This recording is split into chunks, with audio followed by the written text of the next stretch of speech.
Welcome aboard the dopamine train, where our ADHD-powered locomotive stops at every shiny thought along the tracks. I'm Obi-Wan, and with my co-host Rome, we explore various topics and see where the conversation train takes us. I was not prepared for that loud noise. Just like EDM, right? Sometimes, huh? Actually, that is true. I think I probably have experienced some permanent hearing loss from the proximity I've been to some of those speakers, man. Like, oh, dude, you don't even hear the music. You just hear pounding in your brain at some point. 100%.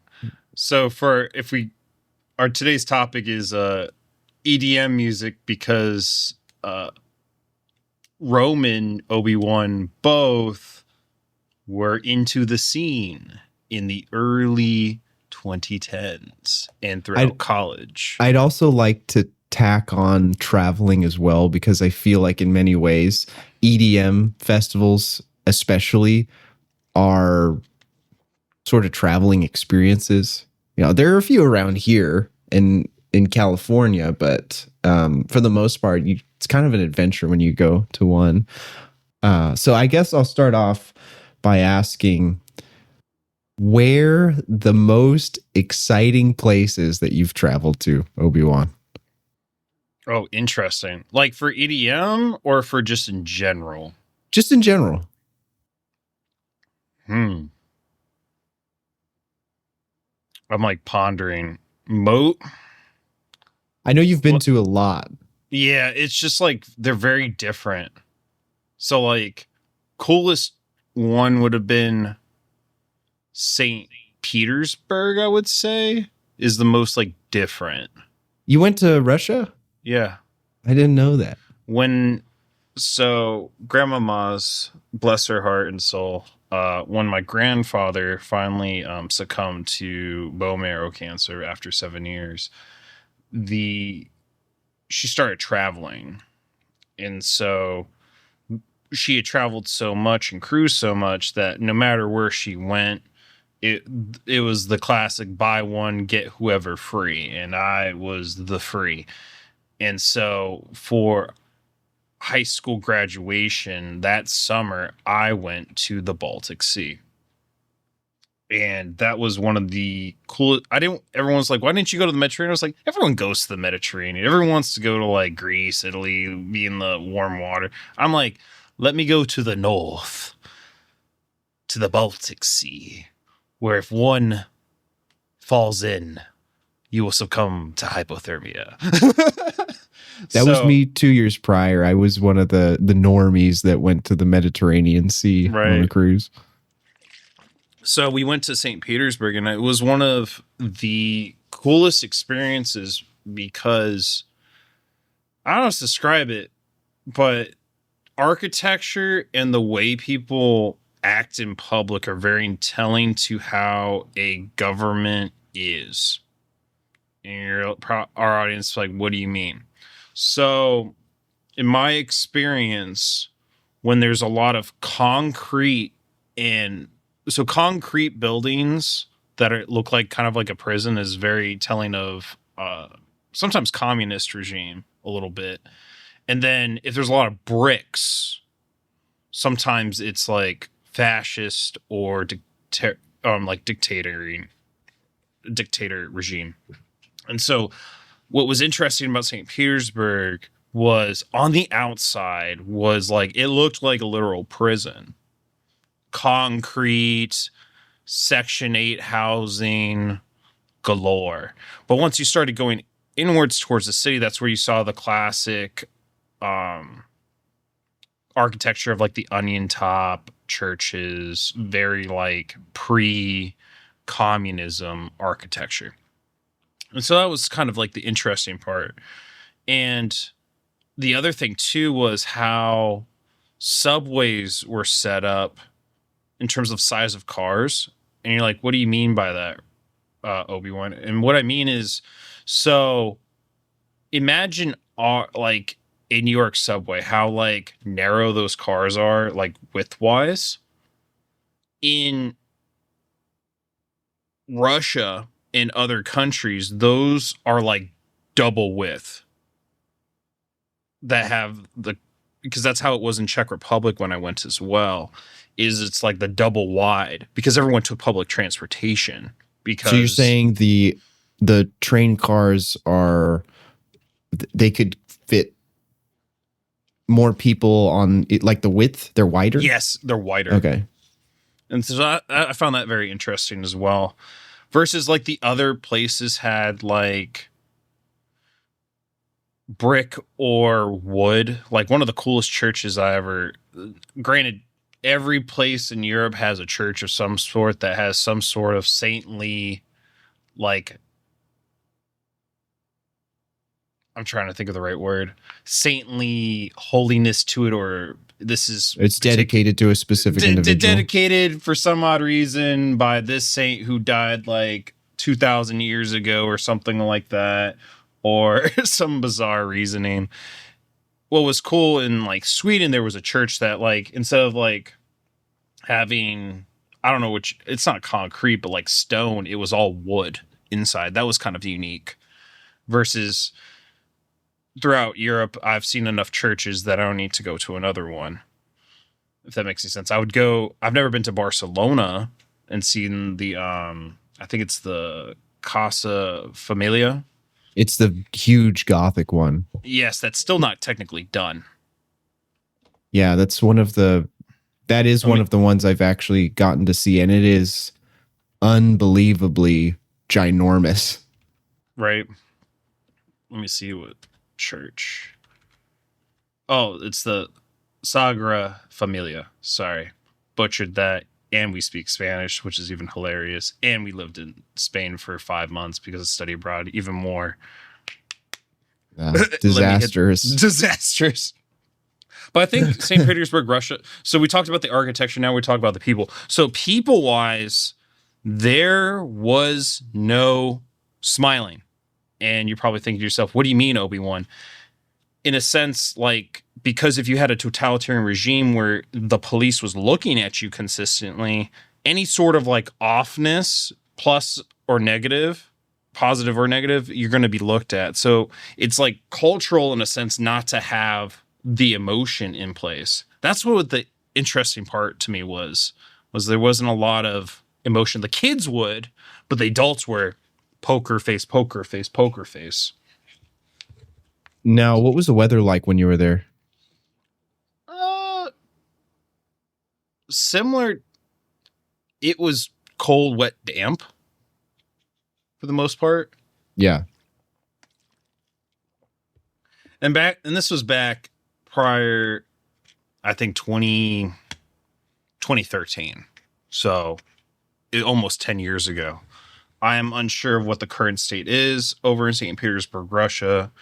Granted, it may have changed or not, but St. Petersburg is a very interesting city historically anyway, because that's when King Nicholas, I believe, or Emperor Nicholas moved from the capital from Moscow to St. Petersburg to have an actual port, because his whole thing was to try to be more Western. And so that's like the story of Russia is, are we going to be Western European, or are we going to be the Eastern European and do our own thing? That's like the story of Russia, is this like consistent balance of like, what are we? Are we this or this? And depending on who's head of government dictates how that goes. Would you go to a music festival in St. Petersburg if there was one? In fact, there probably is in some kind. I would, like, this year today, maybe not. Probably not. No. Probably not. What about back then? Back then, sure, I would. Because everyone was kind of, everything was in the background instead of the forefront, so you didn't really have to worry in a sense. But I would go back then to a music festival. It would probably have been wild. Oh, for sure. And you'd hear all kinds of interesting music too. In fact, like around 2016, and we can discuss sort of the evolution of EDM that we got into individually, but just a quick flash note. Around 2016, I started to get into trap and dark trap, and some of the only live events that were around were in China and Russia.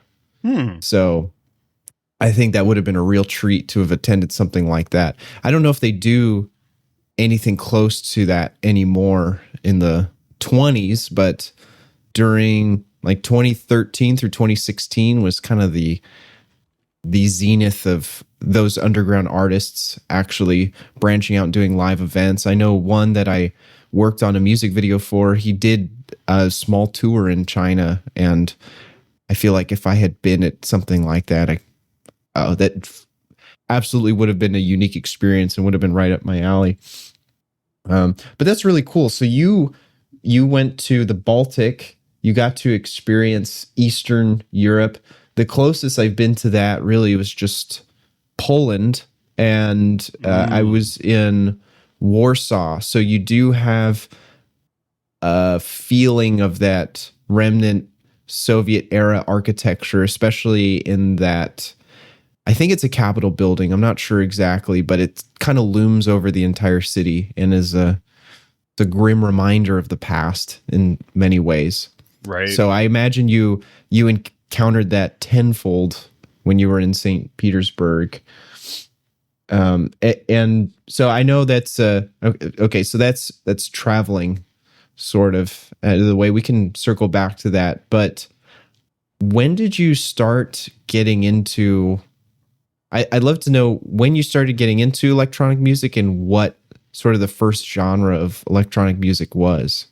I think it started in high school. I'm thinking of the artists at the time and what was pop too. And I think you'd have to make the argument that in the early 2010s, pop music was house music. And yeah, I totally would agree with that. Because the top artists at the time were David Guetta and Avicii and Calvin Harris and LMFAO. I think LMFAO and Redbone kind of took house music to the popular stuff, and also had a whole dance that was put with I forget the name of the song right now, that the big one for them, LMFAO. Party rock anthem. Yep. You had the shuffle that would go along with it, and that was like forever, for the next like decade, kind of was a part of the scene in a sense. You'd always have some person in the elongated pants that were so wide that would cover up, and they would just shuffle across the mosh pit in a sense. Yep, that's right. But I would make the argument that because it was pop music, that it became part of it in a sense, that hard electronica. And then you saw, I'm trying to have my memory set straight. That was like the big LMFAO, David Guetta, Avicii, Calvin Harris. Those were the big artists at the time. Yeah, Avicii especially, rest in peace. I think they're actually doing, I don't know if it's recent or not, but I saw an ad on YouTube that was discussing his life. It may have been a mini documentary or something like that. But he had a profound impact on that sort of era. And it also speaks to the styles that people wore at the time. Do you remember like scene girls? Oh my God. Yes, but they weren't. Did we have any in high school? I think there was one. Yeah, and I don't really. I know that. Well, there are a lot of girls that would sort of take inspired, like the straight hair in the front. Maybe not the entire thing with know leopard print hairstyles and clothing and things like that. But there'd be elements here, the thick dark eyeliner. Things like that. And I know I definitely went through my phase in 8th grade where I was growing out my hair, and it had like the wave in the back, and then it was swept in the front. Yeah. And then It's by the like time all time low, like, or Blink 182. Like, let me just be a little alternative rock punk esque. yeah, Let me exactly. hear my sad boy simp music. Well, when you and I first met, I still remember this day. I was being driven by I don't remember if it was my mom or my dad. I think it was my mom. I was going to the summer camp at our high school and listening to My Chemical Romance in the car, and I was totally dreading going. I thought, oh, I'm gonna die. I don't know how I'm gonna survive high school. I missed all my friends. I spent, you spend 8 years in the same place because I didn't go to Right. a separate middle school. It was all just, and same deal for you. Right. Uh, you spend all that time and you build those relationships, and that's your whole world. And suddenly it just gets ripped away. I was so scared. So I was listening to my emo music to comfort me. And that very same day was the first time you and I met, which was kind of Yeah. cool. Yeah. That is cool. What's interesting, I know you and Jesse have mentioned like, oh, the dread of the first day. Like, I was excited for high school because of I saw it as a new beginning to recreate thyself every time. And that's how I even viewed college of like, okay, round 2, fight. We get to be someone new. And that's what I like really tried to do each time. And because like my past self, I like had qualms with it for a variety of reasons. But that was like the big thing was like, I'm going to be something completely different in high school versus here.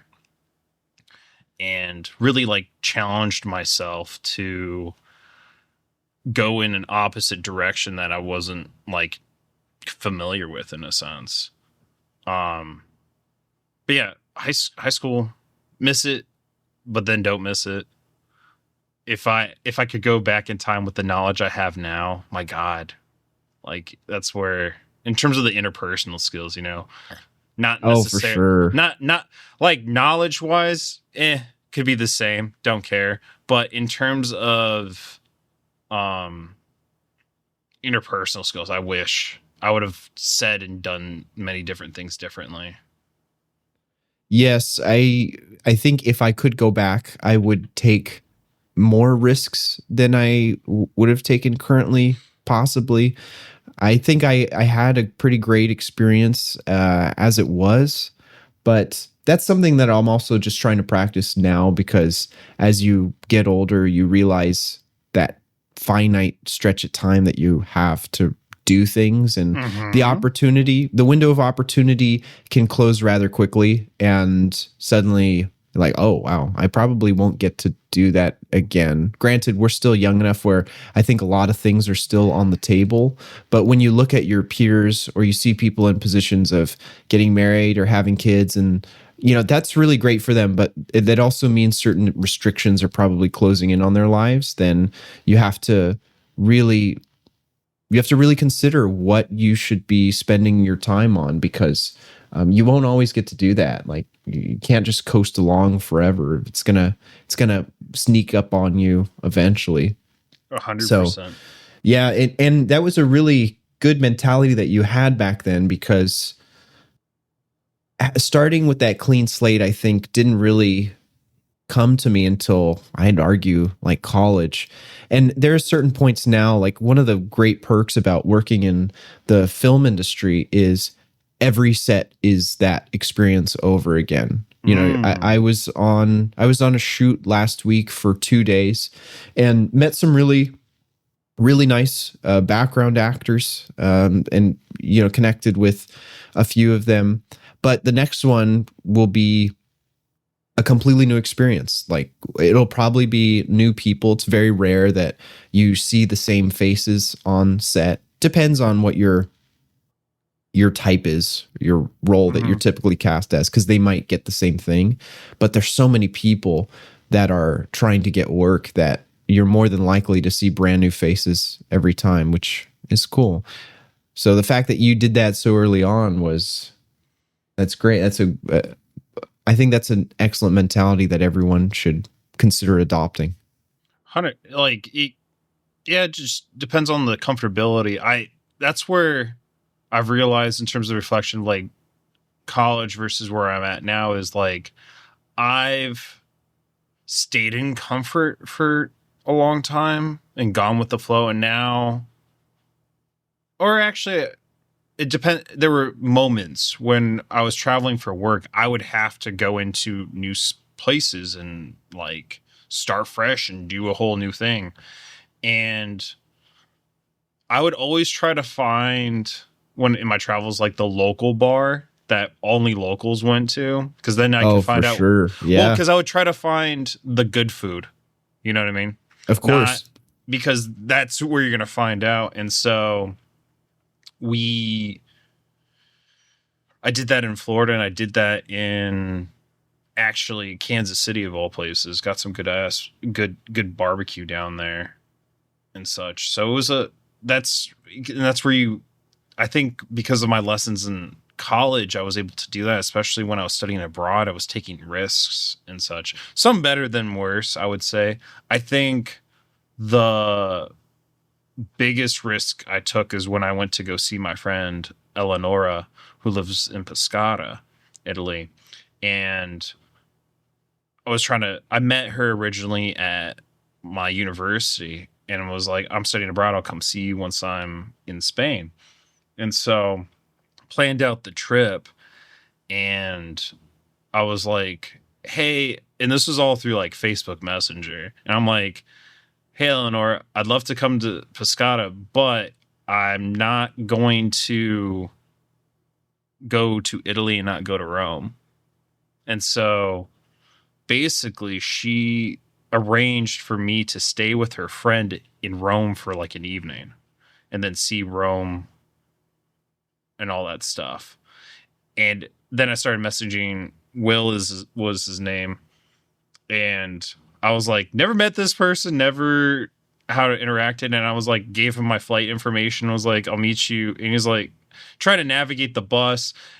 I'm in Italy, and I'm like, I guess I'll make, and this is like my ignorance. I will try to understand the Italian by looking through the lens of Spanish and then replying in Spanish and seeing if it hits.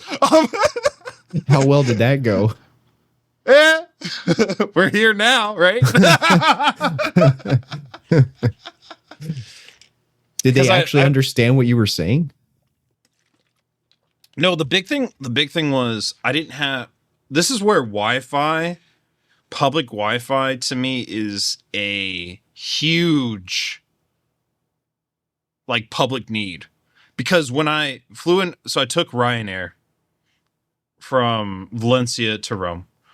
Then I needed to take a bus into Rome because I forget what airport I flew into. It wasn't like the bigger one. It was the smaller one. And so I'm like sitting in the airport lobby. I'm like, shit, dude, how am I supposed to like get to where I need to go? And what bus I need to take? So I'm like IMing on my laptop, trying to figure out via Will, like, what bus do I take? Where do I need to go?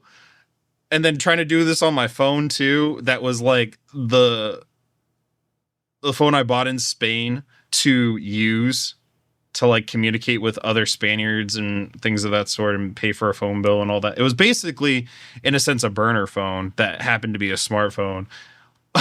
And so the GPU on that was terrible. And so I'm like trying to use all these like kind of working electronics to communicate.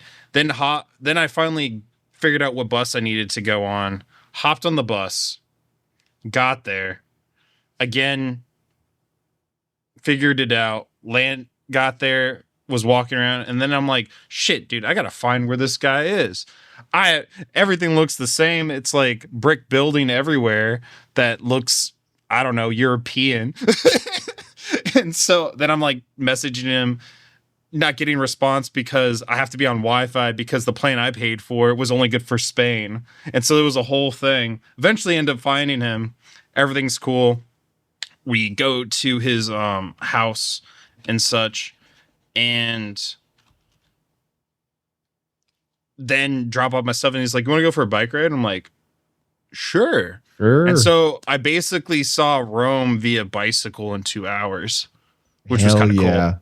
Everything you just described for the last 5 minutes is just such hell yeah energy because everything sounds so uncomfortable and precarious. You're like, oh, I don't, it's not convenient to have to go around and find hotspots in order to actually use your device and communicate. But that's real. I feel like it's character building when people are put into those stressful situations. I wish more people were willing to travel, especially on their own, just to go through that, because then when you go back to your sort of normal day-to-day life, you're far more appreciative of the things that we typically take for granted because you've had to go without them. If you don't have the proper phone plan when you're in another country, you just can't use it the same way. And so you just have basically to adapt. have no goddamn phone. Yeah, exactly. And suddenly those public Wi-Fi spots become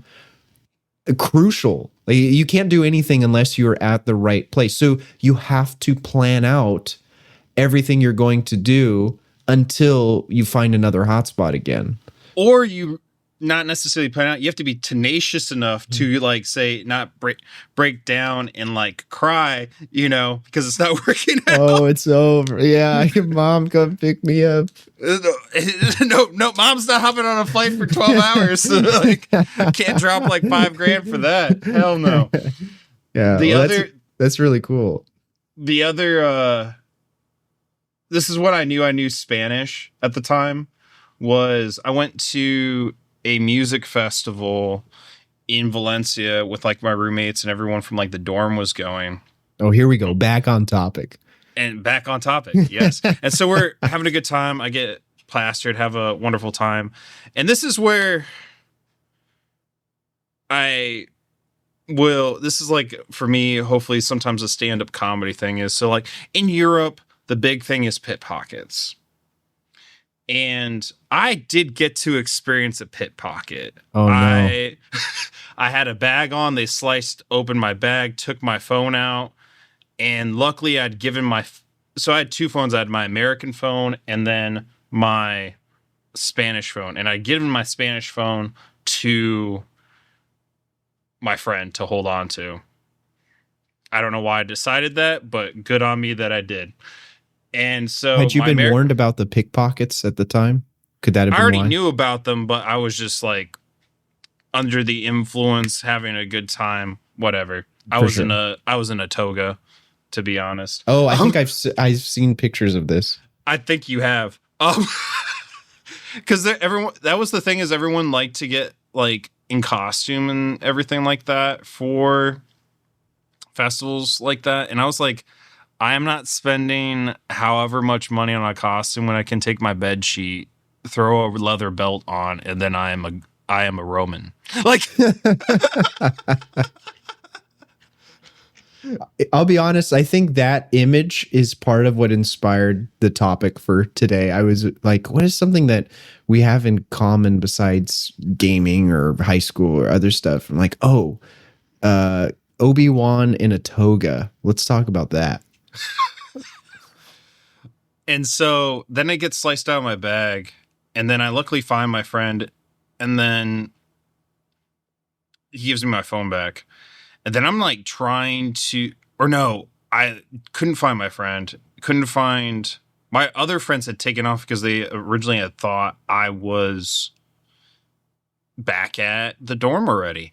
And so myself, no phone, no or did I have money? Yes, I did have money because I had shoved it in my shoe.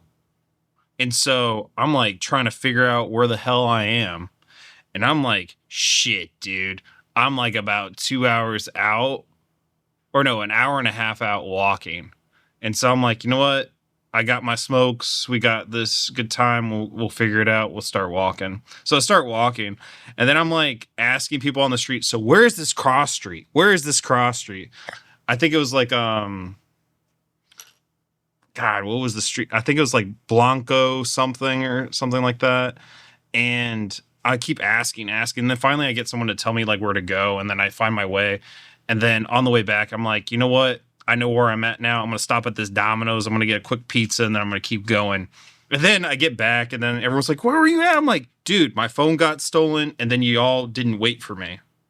So The I figured it typical out. music festival experience. You lose your friends and then start arguing about who lost who. And so luckily, clearly, it turned out fine. But I was like, what the hell? So that was the other experience where like I knew I had a handle on the Spanish language because I was able to communicate with the local population and figure out where to go in the city of Valencia.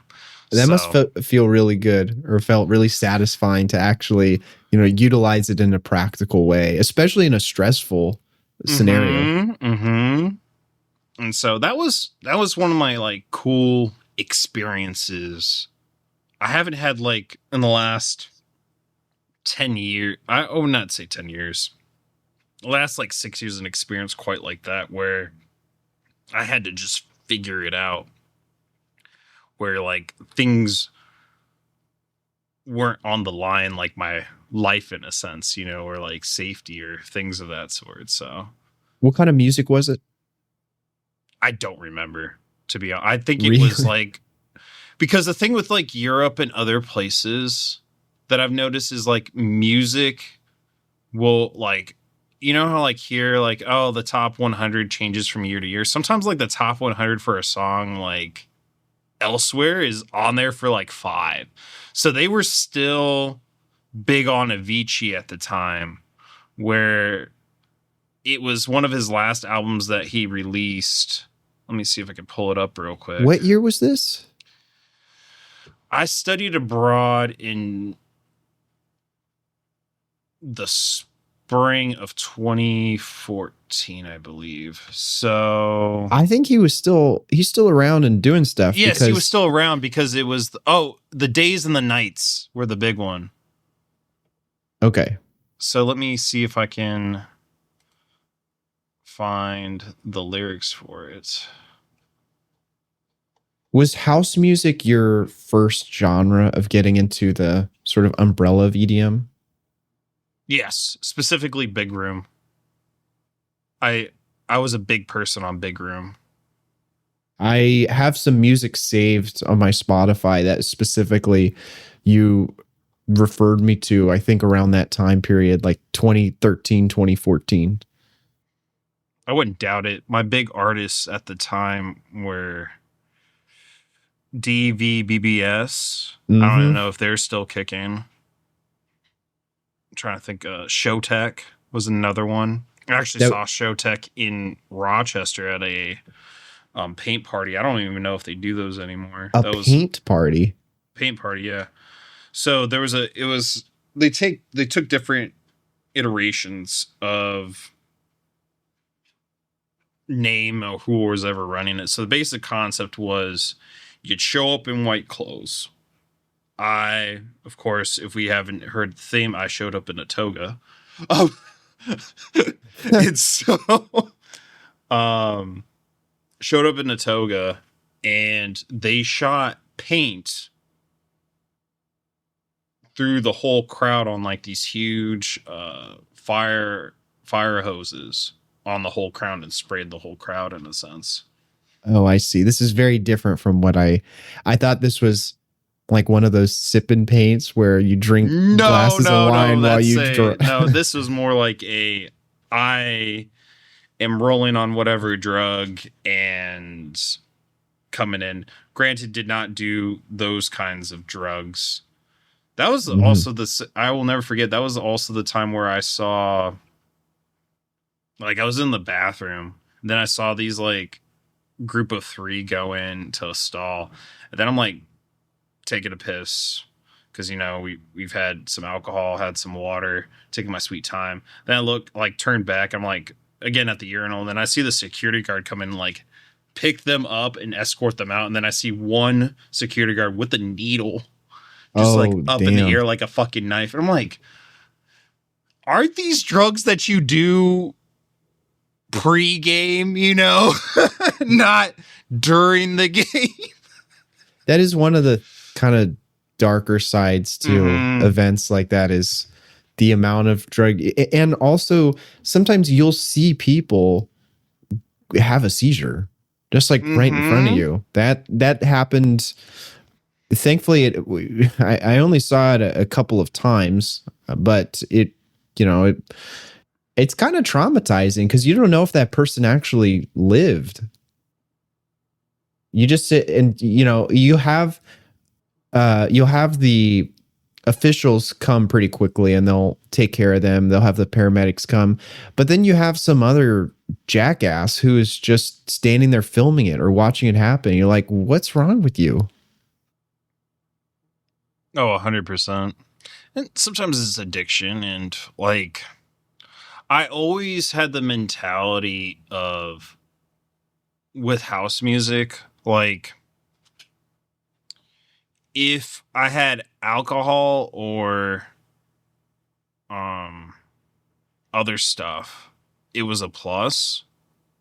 But if I didn't have that, the concert was still going to be great.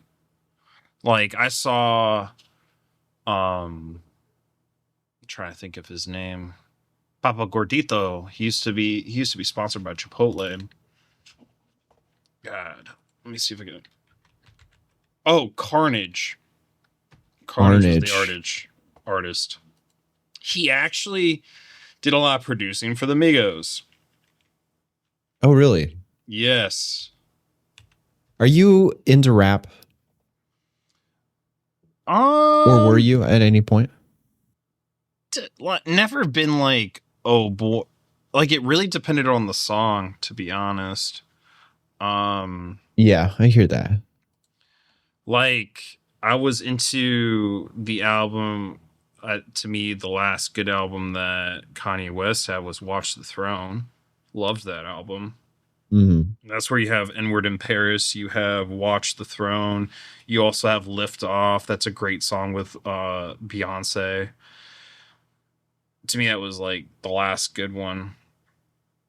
And then, like, to be honest, what happened to rap, I would make the argument in those years was it tapped into house music and became the phenomenon trap music. Yeah, that's where I kind of started. I think between 2016 and 2019, I was only listening to rap nonstop. I was listening to SoundCloud artists. I was a huge Travis Scott fan at the time. And 24/7, that was my music. And it was a good time too, because it was also when I worked on my first music video or produced my first music video. So a lot of inspiration coming from that period of time. And it was interesting because that was where you saw a lot of artists like Lil Peep or XXXTentacion start to come up, and their sound was an amalgamation of different genres being put together. Now, there were lots of artists obviously in their sort of category, but to me, those were the two that really stood out. Rest in peace to both of them. And I think it kind of it changed the way some music, that's a bold statement to say it changed the way music was, but for some up and coming artists, I think it had a pretty profound impact on what kind of sound they produced, especially at the beginning. There's another artist I really like. I'm trying to remember his name right now. It'll come back to me at some point, but what's really cool, especially with social media, one of the positives about social media is you can actually connect with some of these smaller artists. For example, the music video that I made, I was also on Facebook Messenger DMing, his name is Gameface, and he actually sent me his last piece of merch to shoot in the video, which I thought was really dope. You always feel a little starstruck when you listen to someone, or you find someone online, you listen to their music, and suddenly they're just that easy to talk to. That would never happen with a major artist. At least it's very unlikely. Mm-hmm. And then you can go to events. Like one of my favorite events ever, completely separate from my experience with electronic music or anything like that, was going to a warehouse lineup, I guess you could say, in an industrial part of LA. So you would never expect there to be events in this part of town. It was mostly just, well, it was warehouses and, trucks and shipping and things like that. And I think the event started at 8 p.m. and it was with my girlfriend at the time. And we went in there and it was just these literal no-name rappers who were going up on stage. Some of them were freestyling. Some of them had prepared music, obviously. And it was so, I just loved it. It would not have been everyone's cup of tea, but it was, that was an underground experience. Like I had a really, really great time at that event. I'll never forget, that was May of 2019. And I feel like I was one of their biggest fans because so there's this feature in Grand Theft Auto where you can import your own music if you want. You can play it on the car radio. I didn't even know that. Yeah, if you drag MP3 files to a certain folder in the game, it will allow you to play it when you drive cars. So I picked out a song that I had heard live, and it actually was really hard to find it because they go by different names and their social media isn't exactly up to snuff, or they don't make it easily accessible. But I found one of the songs I really liked that I heard live, and I put it there and I posted it on my story. Like I was playing GTA and playing this song, and the artist replied, he was like so surprised that I had added it, and he was like really happy. That's so cool. That, and as an artist myself, I can totally understand that sort of starving feeling of, I'm working so hard on making all these things and I don't know if anyone actually likes it or if it's any good. And when you get that feedback once in a while, it's a really good feeling. Yeah, definitely. That's so cool that worked out for you that way too. Yeah, that's really cool. I'm trying to think of other artists because we talked about the EDM stuff. Oh, were you ever into dubstep? I think we were both into dubstep because we both like Skrillex, right? Yeah. Skrillex was big for me. It was Skrillex, and then like depended on the dubstep. Sometimes if it was just like random noises going through, yes, there's not randomness to it, but at the same time I was like, that's when depends how nice those noises sounded. And sometimes I'm like, what's the hardest thing I can find? Until it was basically just noise. Like you might as well take a power drill and repeat it a few times. And I would be like, oh yeah, this goes hard. Go hard in the paint, motherfucker. I think there was one song that I'll have to send it to you, but the lyrics are literally just what you said right now. It's off of It's Harder Than Paint by Waka Flocka Flame. Oh, I'm thinking of a different one. Oh. Waka Flocka. I also was this. I didn't listen to a ton of his music, but I had a couple that were he was definitely a secret on repeat. nerd, to be honest. Really? There's a whole like I don't know what you call it. I'm like part of me is like stanza, but I'm like, is it poetry or not is the question. Where he's like, I'm screaming Rivendell everywhere I go. Oh, so he outed He's himself like, as a Lord of the Rings suck my fan? Dragon Balls, bitch, call me Goku. Like I'm just like, what the hell am I listening to? Actually, so I still can't remember the name of the artist, but the first song I heard by him was it was a Dragon Ball themed music video. So that's probably where sample came from. Maybe I don't know. They're literally at a house party. You know, they've got all these girls and these guys drinking and, you know, hanging out and sitting on cars and stuff. And then there's just this repeating shot of a guy holding Dragon Balls, like literal Dragon Balls. And he's like showing off his grills to the camera while holding out these Dragon Balls. And I'm like, dude, I like this. Like, we're going into different territory here, and I like where it's going. Definitely. I'm like I looked up house music for on Wikipedia because I was just curious. And then I looked into, now I'm going to list some artists and you're like, yep. And so from like the early 2010s, because this is where Big Room House became big. So the big song at the time was "Don't You Worry, Child" by Avicii. Yeah. And then that was Calvin Harris.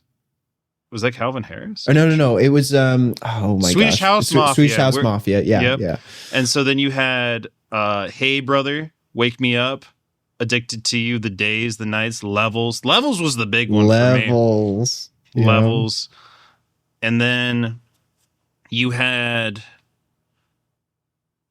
what was it? I'm looking at these artists. Hardwell, I forgot about him. Mm-hmm. Afrojack, huge. To me, one of the biggest songs / artists I connected with for another person who was really big into house at the time was the Bingo Players. Oh yeah. I couldn't tell you a name of a song off the top of my head, but I definitely listened to quite a few of theirs. Rattle's their big one. Rattle, Dun, yeah. Dun, dun, dun, dun, dun, dun, dun, dun, dun, dun, dun, dun. Cascade was another one.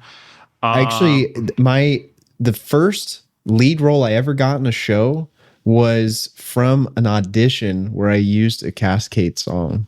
Interesting. That's so cool. And it wasn't even he released multiple versions of it. Man, I can't remember anything right now, but there's a Fire and Ice mix. So there was the actual electronic song, and then there's one that is just the traditional instruments. So there's a violin and I think some horn instruments. But interesting. Yeah, I thought that was cool. I wish there were more electronic songs that were released in different versions or with different instruments, because it's always cool to get that alternative perspective. I think they do. It's just where you get it from. And that's where I was like trying to find that website where I used to buy music from, like the iTunes store. The other artist that was big for me too, we have Dead Mouse. That's another one. Diplo. Steve Aoki was another big one for me. And then also Porter Robinson. I think Dead Mouse was probably a first for a lot of people. Like, yes. He was the entry level artist. Well, not in a negative way, but he was accessible for people who had never listened to EDM before. And then you have to think of God, what's the kid's name? It was on every single. It was on the radio, and I would consider it pop music because of how big it got. God, what was that kid's name? Also from Sweden. The Kid Leroy. No, I'm kidding. He was 15 when he dropped the song. Oh, Martin Garrix. Martin Garrix. That was another one that, like, Martin Garrix. Animals. Animals. That was another song to me. It's like a cultural phenomenon. Most definitely. That was a house song that became pop, period. No changes, no anything to like, oh, I'm going to do Beyonce and I'm going to look at the song and do something with it. Right. Or it was Just As Is. Just As Is was huge. And I think that really brought house music in Big Room to the forefront. Mm-hmm. God, I'm going to listen to that song after this, dude. Yeah, me too. Motherfuckers. The first time, I think, do you know what year that song came out? I'm going to look it up for you. The first time I heard it, I think it was at a dance, but it has to be, I mean, if the timing doesn't 2013. 2013. Okay, no, then it had to be a different song then. I heard something similar to Animals, or had that same kind of effect in the drop of the song, and I just remember thinking, wow, this is different. Like it was kind of understated, you know? Like it goes hard in an understated way, unlike dubstep, which at the time was about who can sound louder or more messy or more chaotic. This went the opposite way, but had the same effect, which, oh, so badass.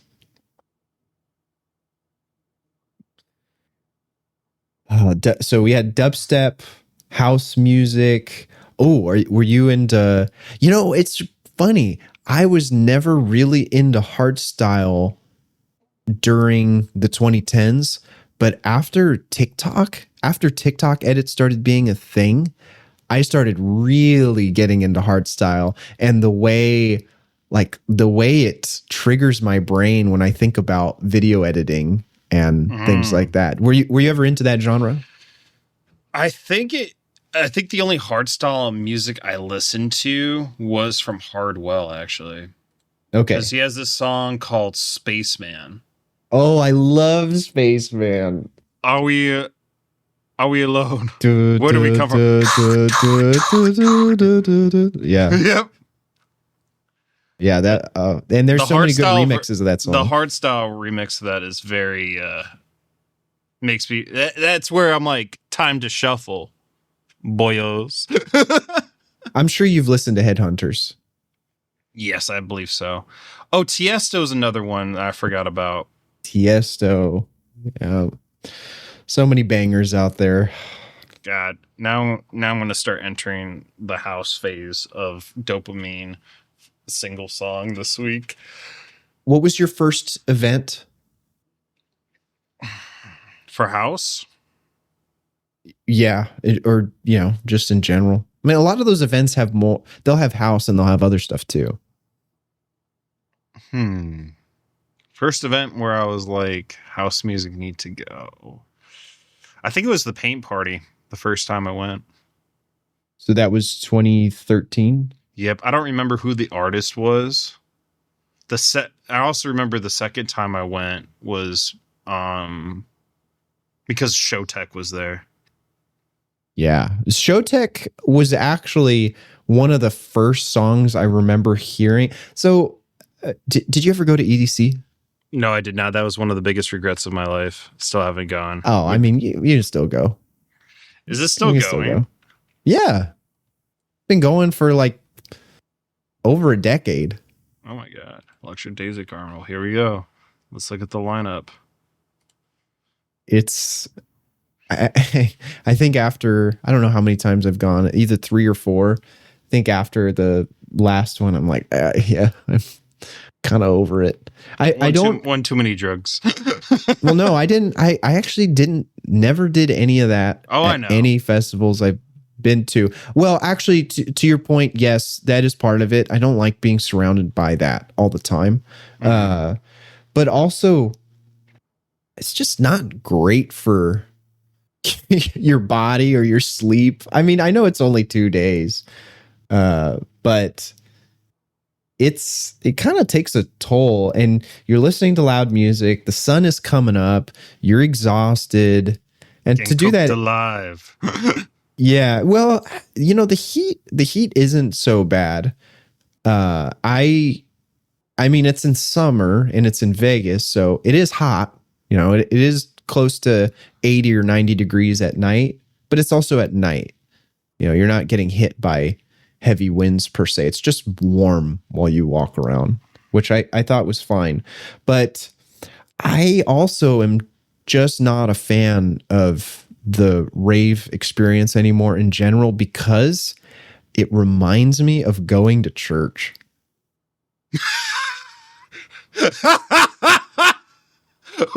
You have to expand on that.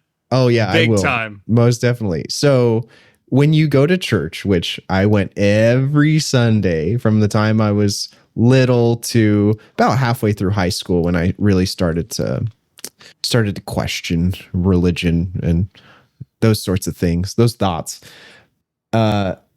the experience or the format is you go as a congregation, you sit down in a line per se, relative, like all the pews face one direction, and the priest stands at the front and delivers a sermon, gives a discussion, and they, whatever they do at church now, I don't remember all the steps, but that felt the same as going to an event, standing in a line.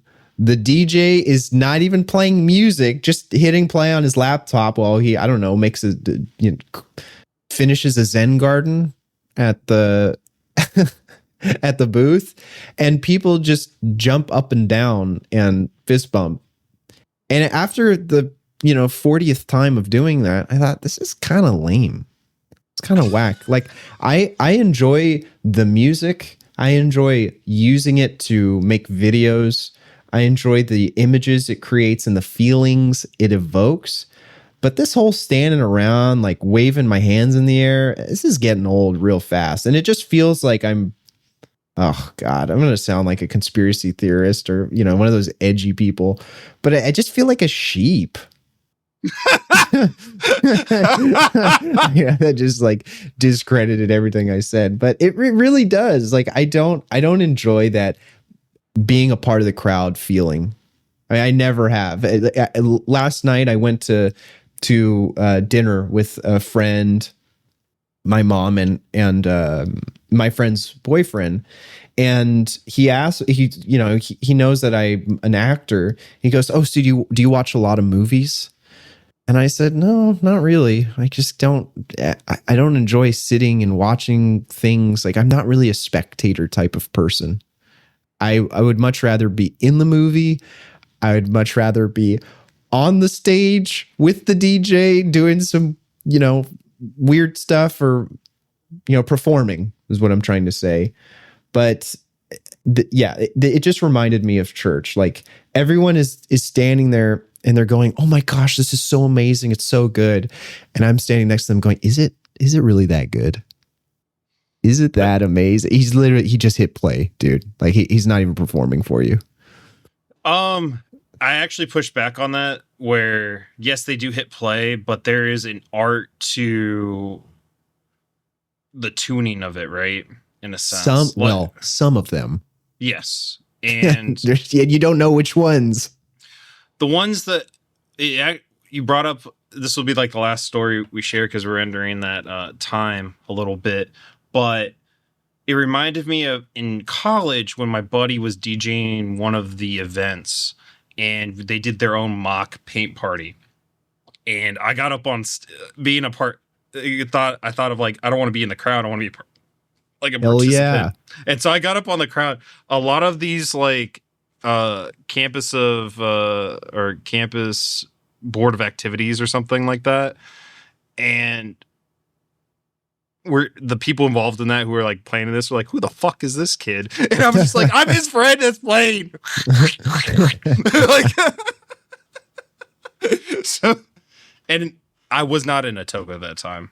Oh, okay, good. I was in a white t-shirt at least. Had to be a little.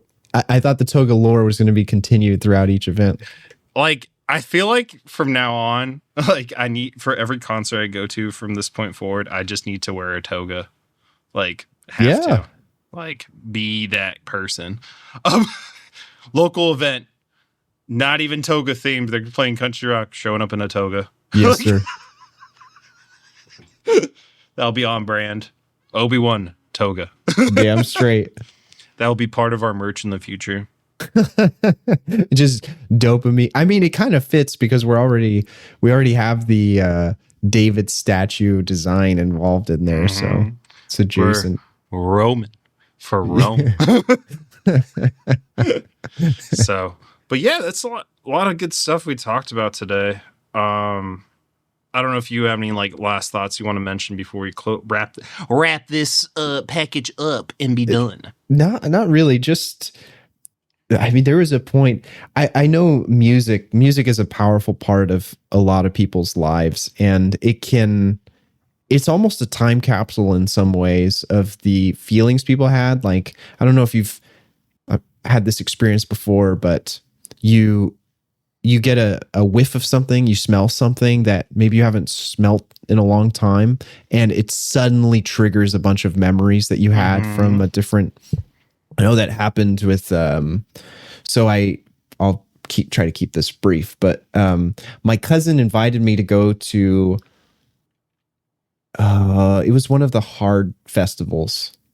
It was during Halloween. Skrillex was performing there, so my cousin invited me to that, and then 2 days before he bailed. So he wasn't going to go.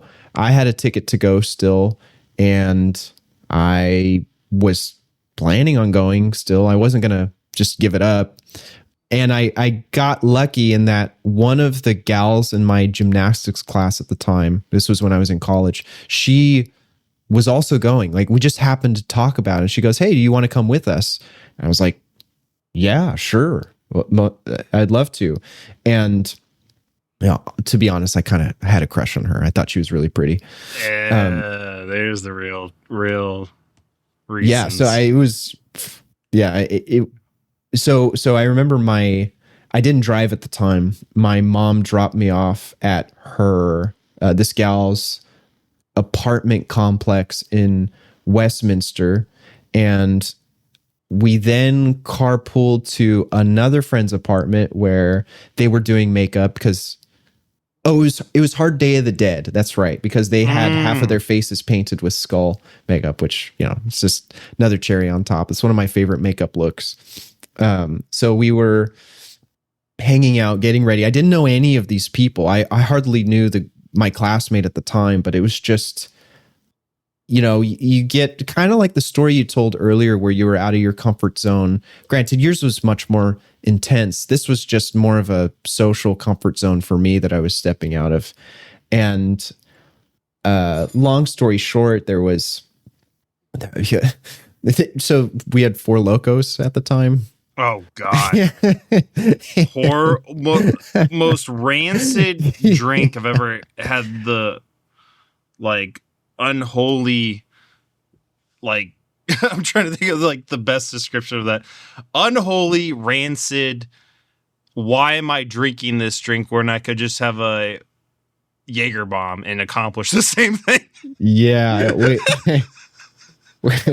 I mean, I thought it tasted pretty good, but my God. I had it fairly in moderation, whereas she, on the other hand, had a little too much. And so we weren't able to get into the venue until a couple hours later because she was sick. This is actually kind of where I learned I had my caregiver complex, I guess you could call it, where I was just, trying to make sure that everyone was okay. And her friends were getting kind of frustrated with her because they wanted to go in but the reason I'm telling this story is because throughout all these shenanigans and, we finally made it in and we're dancing, we're having a good time, and we see Skrillex live and everyone's got this cool face paint on and we're tired and there's the hot dog stands outside and it's just so good after a long night of hanging out. I remember I was using Carmex regularly, the chapstick. Mm-hmm. I was using Carmex, and about 6 months after this event, I got into a relationship, and my girlfriend at the time, she didn't like when I wore Carmex. She was like, it's too strong. So I stopped wearing it. I stopped wearing it, and then I don't know about sorry, I'm pausing for sound effect in the background. And then about a year later, I found that stick just sitting there in the medicine cabinet, and I caught a whiff of it, and suddenly that entire experience just flooded back. Like I was on those grounds again. And as much as I may have a disdain for going to live events like that now, it was a great time. I think it has a lot to do also with the people that you go with, as it goes with anything that you do. So. Definitely. It's sometimes the group, it's sometimes the vibe, because at the end, I think if we're going to reference a lot of our podcasts in the past, it's what your mindset is going in to a lot of things. plus if the company is good, and if the company's not good, how do you adapt and overcome in a sense? And I think for all the experience we talked about, for the most part, the company was good. And so it added a plus to the experience. And so I guess like if my biggest takeaway from today's podcast is that it is okay to be in them situations where you may not know the outcomes of what could occur. I'd say it's encouraged. Encouraged. Yes. Get out there, get out into those, get uncomfortable. Because you would have stories like Rome and I have today to share. And that's like the big thing. Even sometimes I'll share little snippets with my students of like, I was the student that you despised of. You'd have a required floor meeting. I wouldn't show up. And they're like, what? I was like, yeah, because my mentality is I paid. And they're like, oh. And I'm like, sometimes you'll have those students and that's okay. But at the same time, like, that's just who I was at the time. I'm not that person anymore. But I was also that person of like wanting a new beginning, wanted to lean into uncomfortability, have a venture, and have these great stories to speak about 10 years later. And so with that said, I think that's a wrap. I thank you for our listeners for listening, no pun intended, and continue to do so to hear more about our stories, lives. And if y'all have anything you want to hear about or learn about, historical, non-historical, just ponderings, wanderings, let us know. I'd say the best way to give feedback is to leave a review on Apple Podcasts, or if you leave a comment on our YouTube channel at Dopamine Train Podcast. Either of those platforms are probably going to be the fastest way that we can see people's thoughts and engage with those as needed. So thank you for entertaining that topic today, Obee Won. I appreciate it. It was nice, kind of a nice, uplifting thing to discuss, especially with everything that's going on currently in the world. And again, thank you to the listeners who are tuning in, and we look forward to hanging out with you in the next one.